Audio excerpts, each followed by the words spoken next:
The sound of the gunshot was a short, sharp punctuation mark at the end of Marcus Chen's life. It didn't echo. The heavy mist clinging to the alleyways of the East End swallowed the noise instantly, just as it swallowed the light from the flickering street lamps. Marcus fell without a word, his high-quality charcoal suit, the uniform of a man who believed in ledgers and logic, crumpling against the grimy, oil-slicked asphalt. Choi Jin-Woo tucked the suppressed pistol into the inner pocket of his coat. He didn't feel a surge of adrenaline, nor a flicker of regret. To him, this was merely a corporate restructuring. Marcus Chen had been a stubborn obstacle in a multi-million-dollar land acquisition, and now that obstacle was gone. "Check him," Jin-Woo commanded, his voice as cold as the damp air. Two of his enforcers, shadows among shadows, stepped forward. One kicked Marcus's foot, while the other leaned down to confirm what they already knew. The bullet had been precise. The ordinary man was now just a still life in the foreground of a dark street. "He's done, boss," one goon whispered, his breath hitching in the cold. "We need to move. The patrol cars will be circling the perimeter in 5 minutes."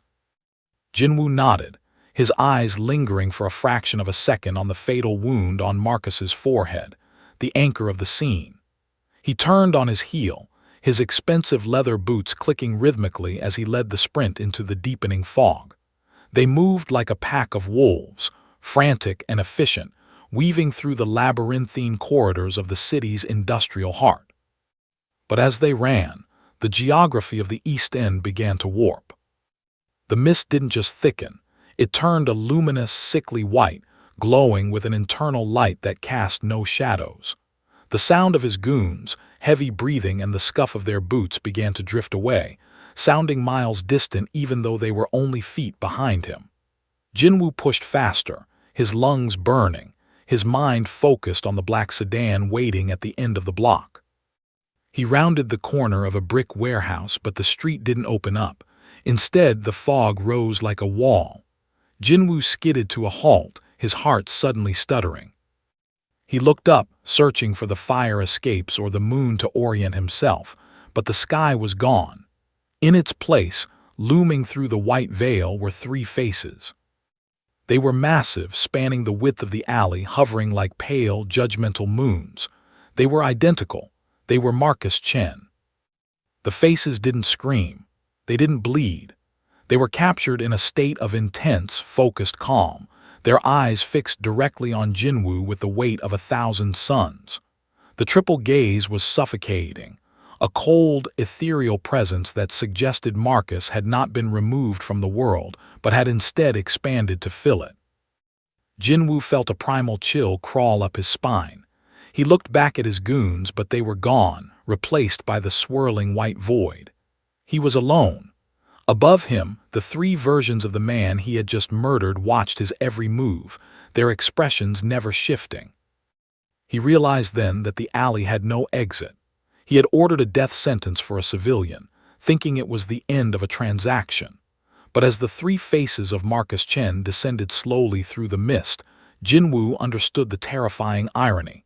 The man on the ground was a decoy. The real Marcus Chen was now everywhere, and the boss who thought he was running toward freedom was actually sprinting into his own eternal cage. The meeting hadn't taken place in a dimly lit basement or a smoke-filled club, but in the sterile, high-ceilinged boardroom of the Chen Holdings building.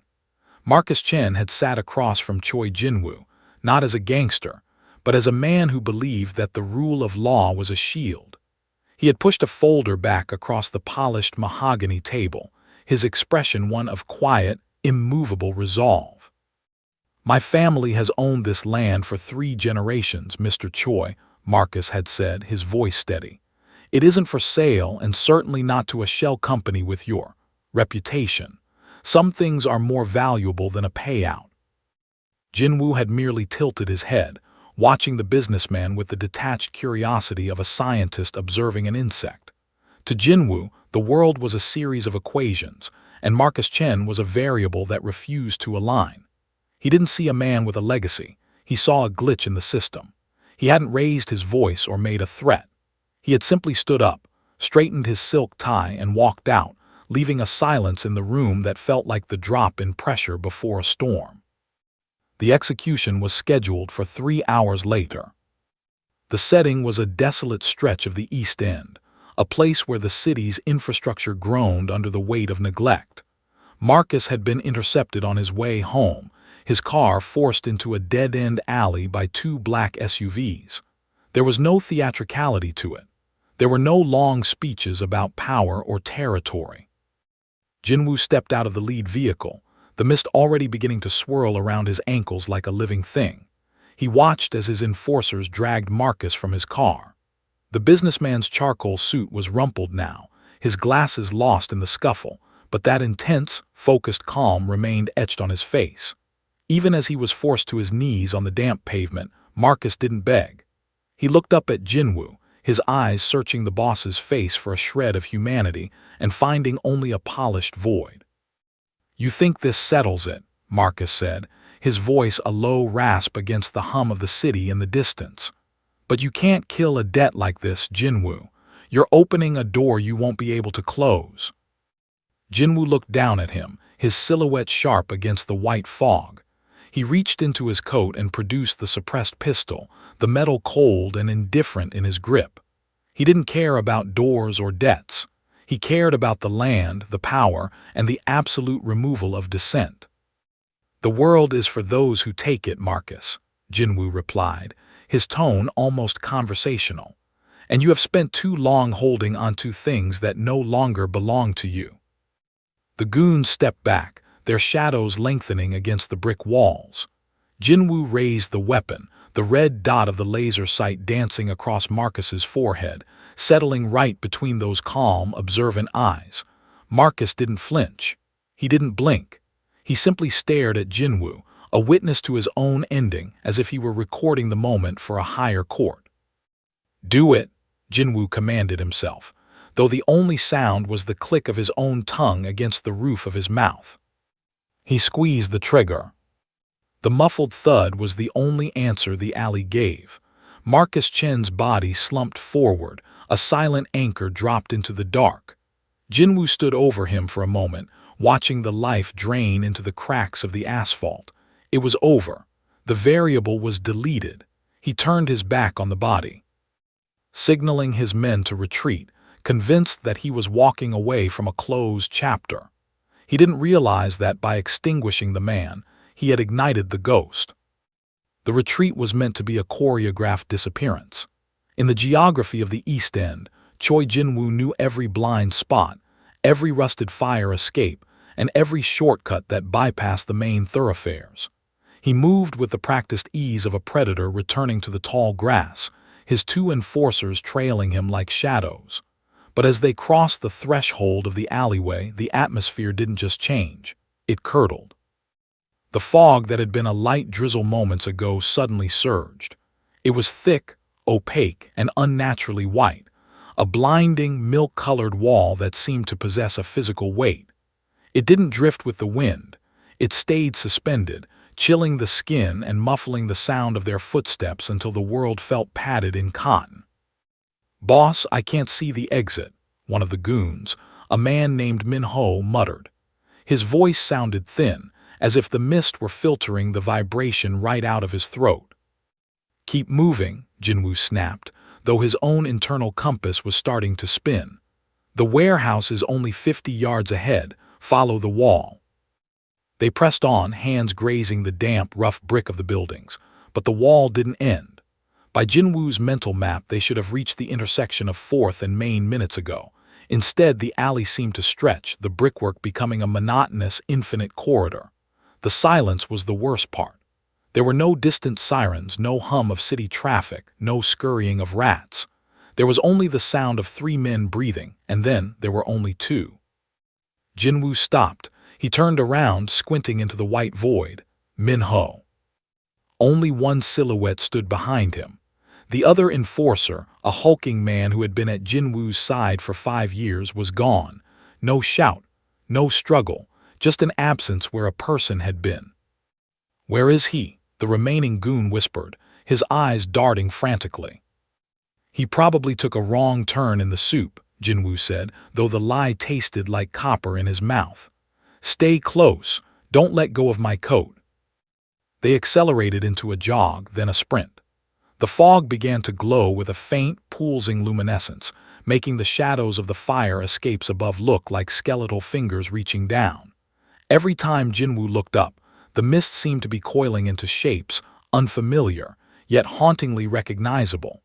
The air grew colder, the kind of deep, marrow-aching chill that shouldn't exist in a city during the summer. Suddenly, the enforcer behind him let out a soft, choked gasp. Jin-Woo felt the weight on the back of his coat vanish. He spun around, reaching for his weapon, but the alley was empty. The fog swirled into the space where his man had been, knitting itself back together with a terrifying, silent efficiency. Jin-Woo was alone. The Mafia boss was now just a man in an expensive suit, lost in a labyrinth that defied the laws of physics. He realized with a jolt of pure, instinctual terror that he wasn't just in an alley anymore. He was in a transit zone, a place where the exit wasn't a street sign, but something far more demanding. He took one step forward, then another, his boots clicking against the asphalt with a hollow, lonely sound. The fog parted just enough to reveal the ground at his feet. He froze. There, lying on the ground, was a single, lost shoe. It belonged to Marcus Chen. Jin-Woo looked up, and that's when the sky began to change. The mist above the rooftops didn't just swirl, it settled into the first of the giant, pale contours. The escape was over. The haunting had begun. The void was no longer just a physical barrier. It was a predator. Jin-Woo stood frozen in the center of the alley, his breath blooming in ragged silver plumes. The silence was so absolute it felt like a pressure against his eardrums, a heavy weight that crushed the memory of the city's roar. He reached out to touch the brick wall, but his hand met only the freezing, damp resistance of the mist. The wall was gone. The ground was fatting. Everything that anchored him to the world of the living was being erased. Then the fog above him began to churn. It didn't drift away. It sculpted itself, pulling from the white chaos to form a jawline, a brow, and finally, a pair of eyes the size of cathedral windows. It was the first face. Marcus Chen's visage hovered in the air, pale and translucent, integrated so perfectly into the fog that it seemed the atmosphere itself had gained consciousness. This was the witness. His expression was devoid of the agony of his death. Instead, it carried an intense, focused calm that was infinitely more terrifying. The eyes didn't blink. They didn't squint against the cold. They simply watched, a massive, unblinking record of the crime Jin-Woo had thought he could bury. Jin-Woo's hand flew to his holster, his fingers fumbling against the leather. He pulled the pistol and aimed at the giant, ethereal forehead. "Get back!" he screamed, but his voice sounded like a dry whisper, a leaf skittering across stone. He fired. The thud-thud-thud of the suppressed weapon was pathetic against the scale of the apparition. The bullets passed through the mist, disappearing into the pale light without leaving a ripple. The face didn't flinch. It didn't react to the violence. It merely leaned in, the massive features descending until Jin-Woo could see the individual, ghostly lines of Marcus's iris. "Where are my men?" Jin-Woo demanded, his bravado cracking like thin ice. "Min-ho Sang-di." In response, the witness shifted its gaze slightly to the left. Jin-Woo followed the look, and for a brief, horrifying second the fog thinned. He saw them. His enforcers weren't dead, not yet.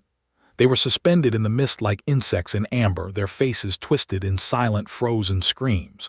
They were being held as evidence, part of a collection that Jin-Woo had spent a lifetime building.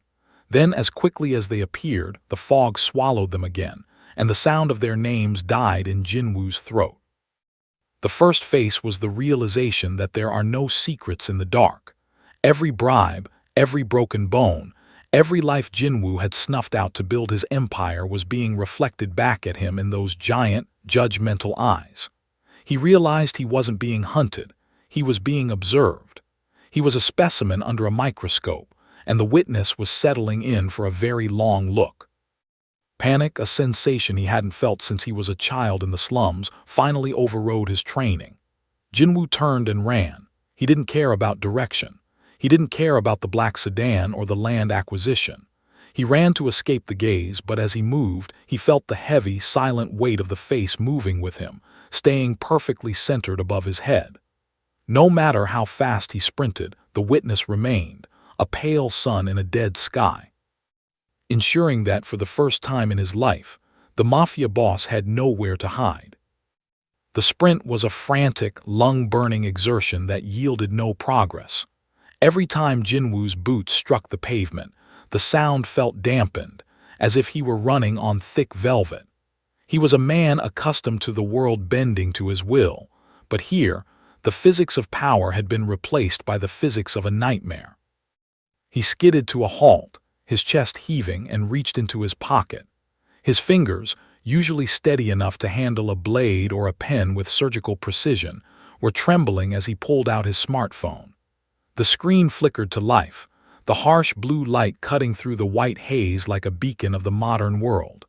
It was a lifeline, a tool that could summon a dozen cars and 50 armed men with a single tap. But the device was dying in his hands. The signal bars danced wildly before vanishing entirely into a hollow no service. He tried to dial his second-in-command, then the burner line for the local precinct, but the phone didn't even emit a dial tone. Instead, a low, rhythmic pulsing began to vibrate through the glass. It sounded like a heartbeat, slow, steady, and terrifyingly familiar. As he stared at the screen, the clock digits began to scramble, spinning backward until they settled on the exact time of the execution, 11:43 p.m. The glass then began to frost over from the inside, a spiderweb of ice cracking the display until the light flickered out, leaving him with nothing but a cold slab of useless metal and glass. "No," Jin-Woo whispered, the word barely a breath. "No, no, no."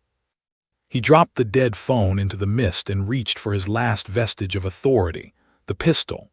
If technology failed, lead and powder would not. He looked up at the towering, pale face of the witness still hovering above the rooftops. The calm in Marcus Chen's eyes was an insult, a silent declaration that Jin-Woo's violence was a toy. Jin-Woo took a wide stance, gripped the weapon with both hands, and emptied the magazine. The gun barked, but the sound was wrong. It was muffled, sounding like a toy-capped gun fired underwater. The muzzle flash was a dull, orange spark that couldn't penetrate the fog. He watched as the shell casings ejected from the chamber, but instead of clattering onto the asphalt, they drifted upward, floating away into the white void like iron bubbles. The bullets themselves hit the massive apparition and simply stopped.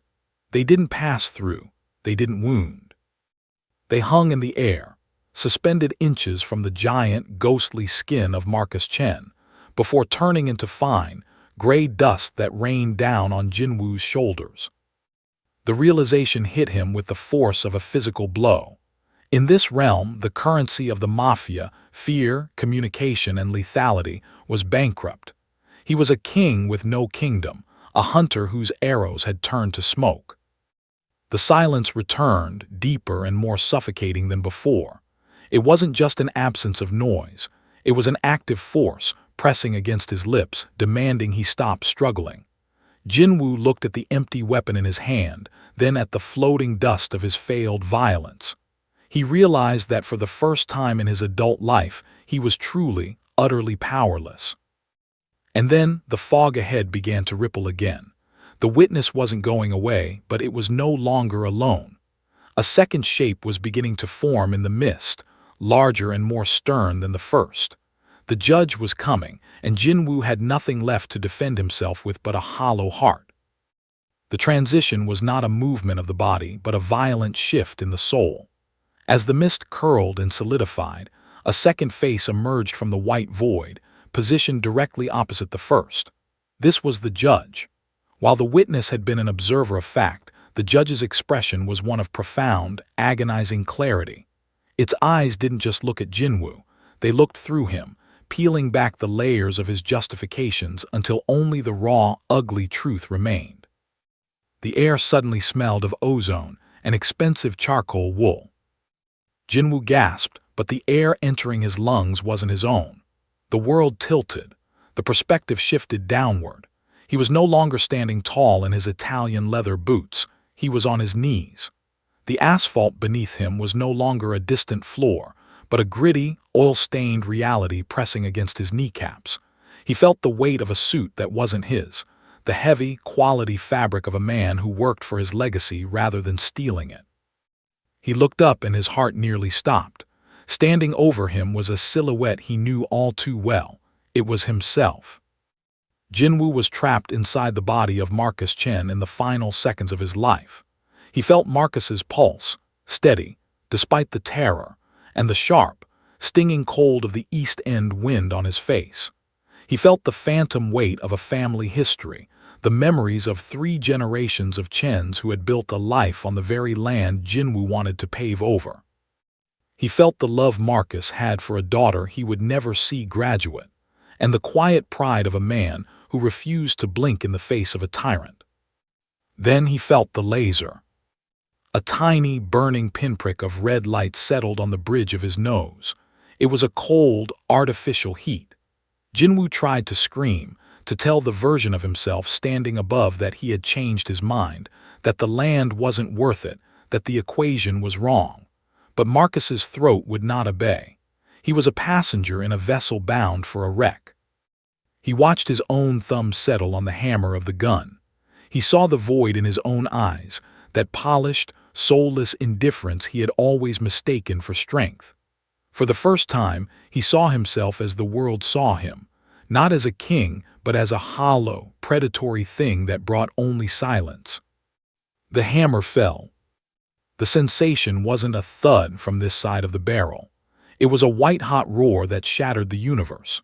Jin-Woo felt the sudden, violent stop of thought, the terrifyingly quick transition from being a person with dreams to being an object on the ground. He felt the heat of the asphalt against his cheek, and the slow, rhythmic ebb of life as it leaked into the cracks of the city. The judge's face loomed closer in the mist, a gargantuan reflection of that final moment of impact. The phantom pain lingered in Jin-Woo's forehead, a ghostly brand that pulsed with every beat of his failing courage. When the vision finally snapped, Jin-Woo was back in his own body, collapsed on the ground in a heap. He was shaking, his breath coming in jagged, wet sobs. He touched his forehead, half expecting to find a hole, but there was only cold sweat. The judge remained above him, its silent gaze demanding a plea he didn't know how to make. He had felt the weight of his own death sentence from the victim's heart, and the realization was a wound that no amount of power could heal. Jin-Woo scrambled to his feet, his hands clawing at the air as if trying to tear through the fabric of the mist itself. He couldn't stay here. He couldn't stand another second under the gaze of the witness and the judge, nor could he endure the phantom ache in his skull where his own bullet had symbolically struck home. He turned and bolted, his legs heavy and uncoordinated, driving himself into the only opening the fog allowed, a narrow, jagged gap between 2 towering walls of vapor. He ran with a desperation that bypassed reason. He took a sharp left, then a frantic right, dodging around a rusted dumpster that seemed to pulse with a low, metallic hum.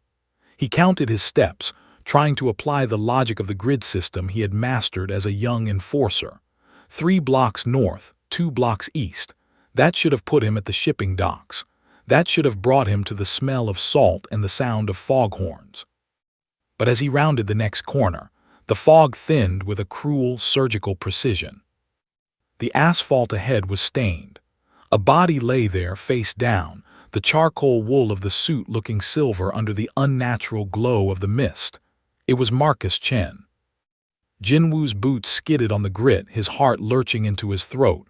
"No," he hissed, the word catching in a chest tight with terror. "I just left this place. I ran for miles." He didn't stop to investigate. He turned 180 degrees and sprinted back the way he came, his breath coming in ragged, desperate gasps. He didn't follow the walls this time. He cut across an open expanse that felt like a deserted plaza. He climbed over a chain-link fence, the wire tearing at his palms, and dropped into a narrow passage that smelled of stale rain and old sins. He ran until his knees buckled, until the sweat stinging his eyes blinded him, and then he turned one final corner. The fog parted, the charcoal suit appeared again. Marcus Chen was lying in exactly the same position, the wound on his forehead acting as a silent, unmoving anchor for the entire universe. It was as if the city had folded in on itself, creating a recursive loop where every path was a circle and every exit was a mirage. Jin-Woo was a rat in a maze of his own making, and the cheese had been replaced by a corpse. He tried one more time, moving slowly, deliberately. He walked in a straight line, keeping his eyes fixed on a distant, flickering street lamp that seemed to be the only real thing left in the world. He didn't turn. He didn't deviate. He walked until the lamp was directly beside him, and then he walked past it. 10 paces later, the flickering light vanished. The fog swirled. He felt the familiar, heavy presence of the two faces above him, the witness and the judge, watching his futile struggle with a terrifying, cosmic patience. He looked down. The body was there.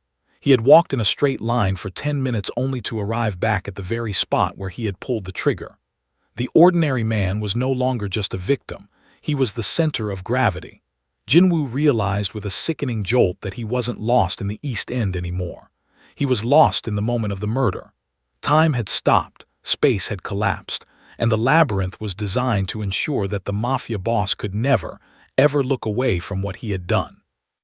He collapsed to his knees a few feet from the body, the charcoal fabric of Marcus's suit mocking his expensive silk. The labyrinth had broken his legs, and now the third face, the one he feared most, was beginning to stir in the heights of the white void. The stillness of the labyrinth was broken by a sound that didn't come from the ears, but from the bone. It was a low, resonant vibration, the sound of a heavy door closing deep underground. Jin-Woo remained on his knees, his forehead nearly touching the cold asphalt mere feet from the body of Marcus Chen. He didn't need to look up to know that the triad was now complete. The mist overhead curdled and darkened, shifting from a luminous white to a bruised, heavy gray. From the zenith of the void, the third face manifested. This was the executioner. Unlike the witness who observed or the judge who reflected, the executioner was the personification of the end. Its features were sharper, carved from the shadow of the alleyways, and its eyes weren't filled with calm or clarity. They were filled with an absolute, crushing finality. The three identical faces now formed a triangular crown above the city. They began to descend. The sky seemed to be falling. The massive apparitions moved with a slow, agonizing momentum, lowering themselves toward the rooftops, then the fire escapes, then the very ground Jin-Woo occupied. As they came closer, the scale of his own insignificance became unbearable. The faces were no longer distant spirits.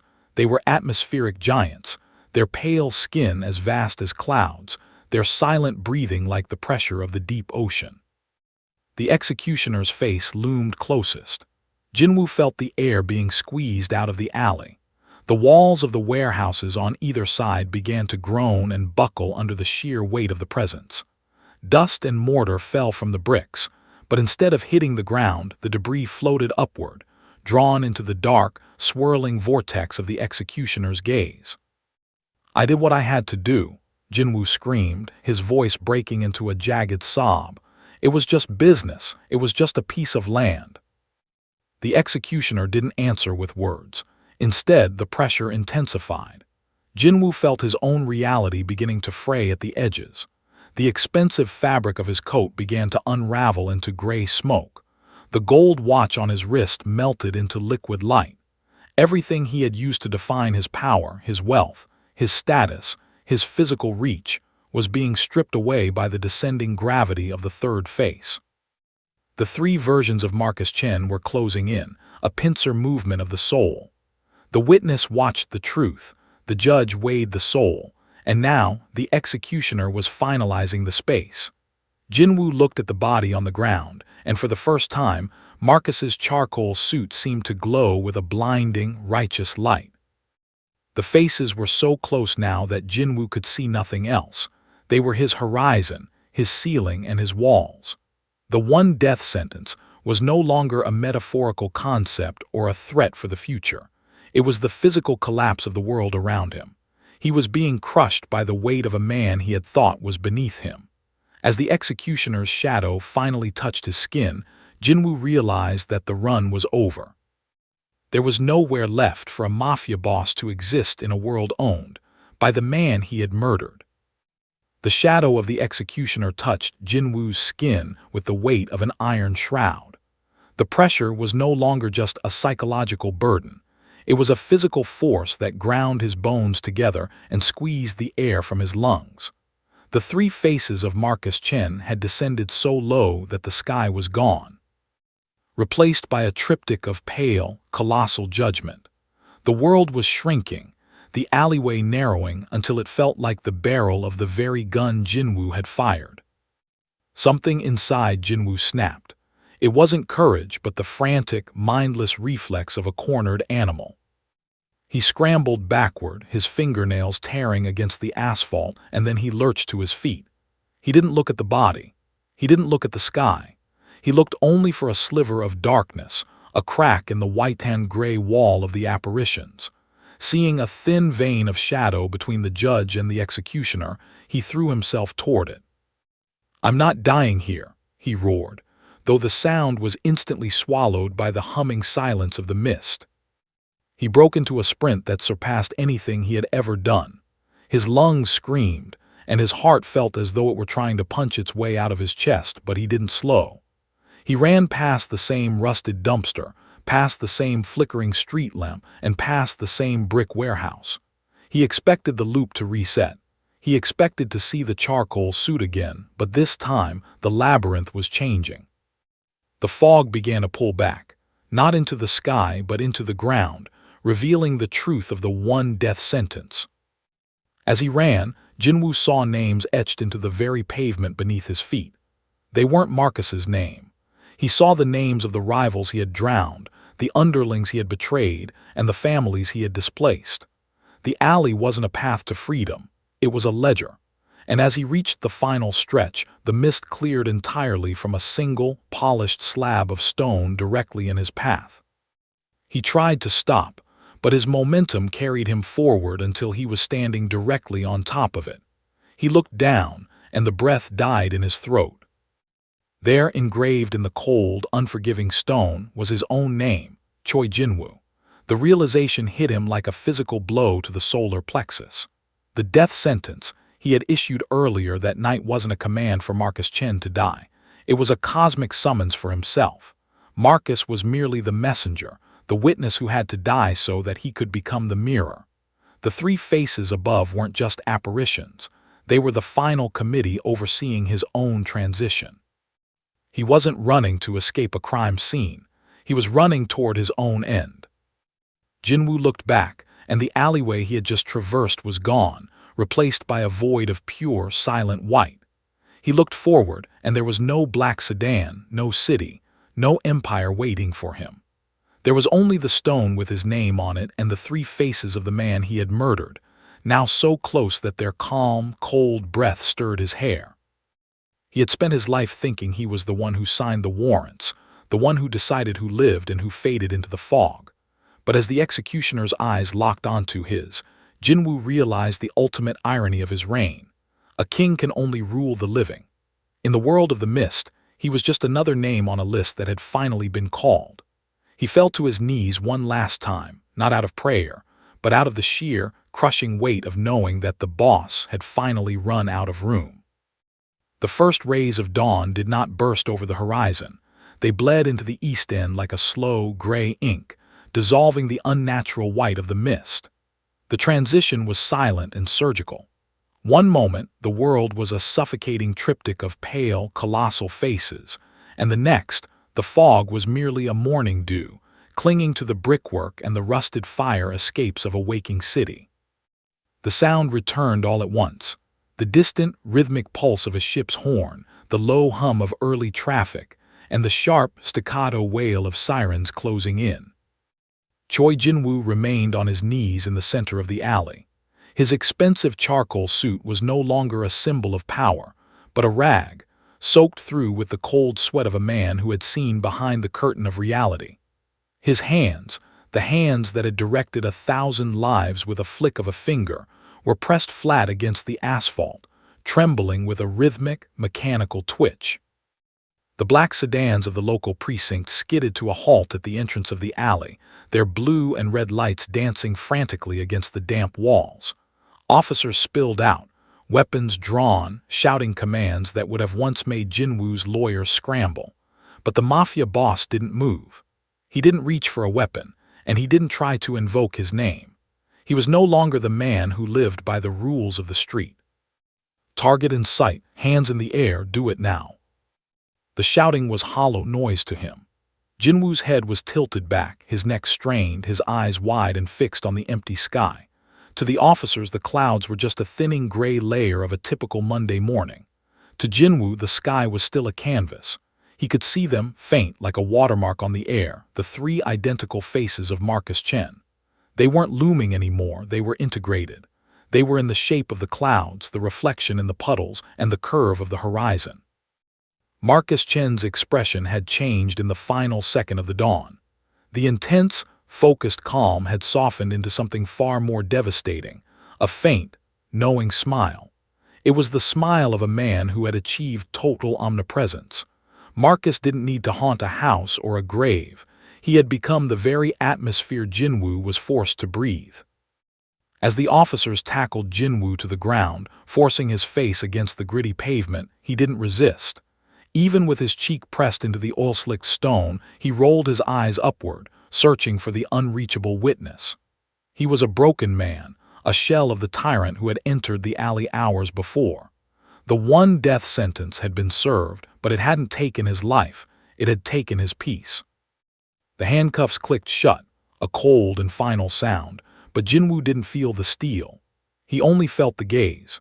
As they led him toward the police cruiser, he looked past the detectives and the crime scene tape, staring into the sun as it finally cleared the rooftops.